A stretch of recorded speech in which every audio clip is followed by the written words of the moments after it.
আসসালামু আলাইকুম রহমতুল্লাহ। আশা করি আপনারা সকলে আল্লাহ তাআলার রহমতে ভালো আছেন। আজ আমি আলোচনা করব কসমের কাফফারা কিভাবে আদায় করতে হয়। তো চলুন আমরা জেনে নেই হাদিস ও কোরআনের আলোকে। কসম শব্দটি আরবি, বাংলাতেও এটির ব্যবহার আছে। অর্থ শপথ। অনেকে আছেন কথায় কথায় কসম করেন, প্রয়োজনে অপ্রয়োজনে কসম করেন। তবে প্রয়োজনে শপথ করা জায়েজ, কথায় কথায় শপথ করা মাকরু। আল্লাহ তাআলা বলেন যে অধিক শপথ করে যে লাঞ্ছিত, আপনি তার আনুগত্য করবেন না। সূরা কালাম আয়াত 10। কসম পূর্ণ করতে না পারলে অবশ্যই কসমের কাফফারা বা ক্ষতিপূরণ দিতে হবে।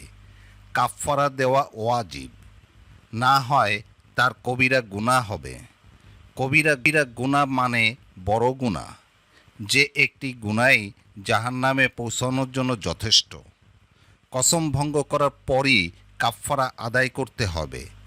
কাফফারা দুই প্রকার। 10 জন অসহায় দরিদ্রকে 2 বেলা পেট ভরিয়ে খানা খাওয়ানো, অথবা 10 জন দরিদ্রকে 10 সেট পোশাক দেয়া। এ দুটি যে কোনোটি বেছে নেওয়ার সুযোগ আছে। এর কোনোটিতেই সক্ষম না হলে ধারাবাহিক 3টি রোজা রেখেও কাফফারা আদায় করতে পারে। কোরআনের শপথ করা নাজায়েজ হলেও কসম সংগঠিত হয়ে যায়। সুতরাং যে বিষয়ে এ কসম করা হয় সেই বিষয়ে না মেনে চললে কসম ভঙ্গ যাবে।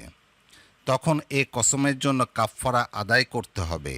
সূত্র সূরা মাইদা আয়াত 89, দুররুল মুক্তার 3/725, বাদাসানায় 3/63, আল বাহরুর রায়েক 4/286, ফতাওয়ায়ে হিন্দিয়া 2/53। কসমের কাফফারার নিয়ম: 10 জন মিসকিনের প্রত্যেককে পূর্ণ তৃপ্তি সহকারে 2 বেলা খানা খাওয়ানো, অথবা প্রত্যেককে এর মূল্য দেয়া। কাফফারা পুরো টাকা একত্রে এক ব্যক্তিকে দিয়ে দিলে তা আদায় হবে না, বরং পুরো টাকা একজনকে দিতে চাইলে প্রত্যেককে টাকা ভিন্নভাবে 10 দিনে দিতে হবে।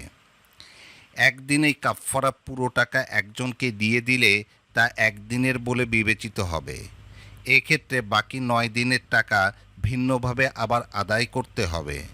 মোট কথা, পুরো টাকা একজনকে দিলে 10 দিনে দিতে হবে, আর 10 জনকে দিলে একদিনেই দেওয়া যাবে। আশা করি ভিডিওটি দেখে আপনারা সকলেই বুঝতে পেরেছেন। ভিডিওটি যদি আপনাদের ভালো লেগে থাকে তাহলে লাইক করুন, কমেন্ট করুন, আর চ্যানেলটি সাবস্ক্রাইব করে চ্যানেলের সাথেই থাকুন।